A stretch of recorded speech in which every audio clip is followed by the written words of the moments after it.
Alrighty, at 20, Gold Coast woman Lonnie Jane Anthony was living on fast food and drinking daily. But as her health began to seriously suffer, she gave her diet an extreme overhaul. Yeah, Lonnie Fast became an online sensation by documenting her raw diet, which is almost entirely made up of uncooked fruit and veg. Now, a typical day can see her eat 10 bananas in a smoothie for breakfast, 5 mangoes for lunch and a salad for dinner. Wow, it hasn't been without controversy, however, and Lonnie sparked worldwide uproar as she documented her raw diet during her 2 pregnancies. But Lonnie insists her family's happy and healthy being vegan. So Lonnie Jane Anthony joins us now from the Gold Coast. Hi, nice to see you. Hello. Your little girl Polly was born just 8 weeks ago. You also have a 2-year-old son named Rowdy. How's life with the new addition? It's really good. Polly's an amazing baby. She just, honestly, she just sleeps and eats and she just loves her milk. And Rowdy's made a really good transition to her little sister, and he's so sweet with her, and it's been really good. All right, happy. And she sleeps all night, which is really great. Happy family. Okay, now you say your diet made your pregnancy and bouncing back afterwards much easier. Yeah. So talk us through that. Help people understand what you went through and why you did it.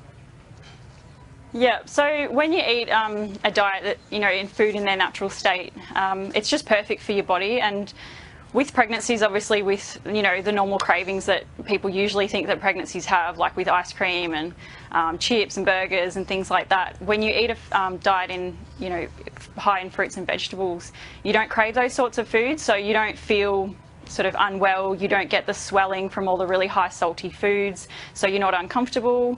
And you know sort of what your body wants when you eat a really diet that's just simple, full of fruits and vegetables. Sure. So what are the rules around what you eat? Because where are you getting your protein from? Oh, there's protein in every single fruit and vegetable, and if you eat it in absolute abundance until you're absolutely satisfied, you get plenty of all the nutrients that you need, all the protein and everything. Okay. Now, so it's not. Some of the foods may not seem as high in protein as you say, in steak and things like that. But when you eat an abundance of, like huge salads and lots of fruits and vegetables, you get everything that you need. And the fats as well? Yep, fats. Oh, beautiful fats in avocados, in natural oils like coconut oils and hemp oil and hemp seeds. Chia seeds, or you get all the beautiful essential fatty acids in those. Oh, so you're doing nuts and seeds as well, okay. Okay, so we said at the top there was some controversy around this. People have criticised you, you know all about it, saying you were too extreme during your pregnancies. Is that how you saw it?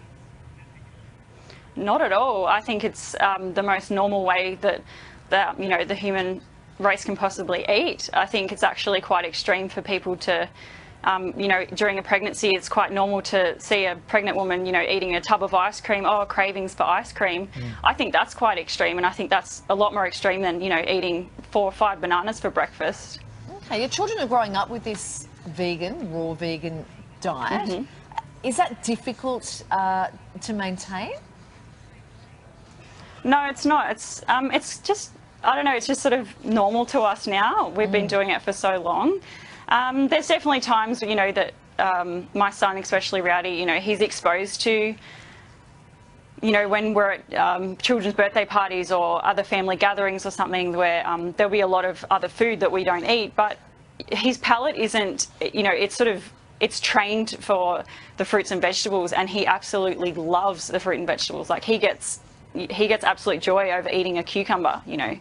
So he doesn't get joy over lollies or anything like that. He doesn't even try and reach for those. So he's not the kid at the birthday party table with his hand in the lolly jar, because quite often the kids who are deprived of all that stuff are the ones who go absolutely nuts on it, so he doesn't?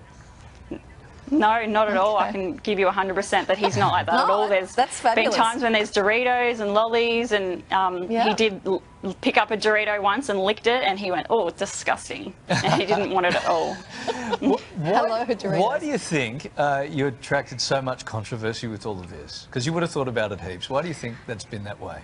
Yeah, I think people think that being slim or being lean or diets and healthy eating is is really complicated, and I really show it to be quite simple. And I think, you know, people think that it just shouldn't be that easy, but it really is when you simplify your life and you simplify your food and the way you eat and, you know, your thought process about food and about, you know, your body, that it just becomes quite simple. And I think people just kind of don't like that thought. They think that it's really hard and they want to overcomplicate things. And, you know, and I think with, you know, the way society pushes, like with advertising, especially with children, the way that, you know, they should eat and have milk and formula and, you know, like a Happy Meal and like all those sorts of things, like need milk for calcium, and it's honestly just a huge lie. And I think people sort of go, oh, she must be lying, like she couldn't be telling the truth, or this couldn't be real, like how could you raise a kid without milk, or things like that. So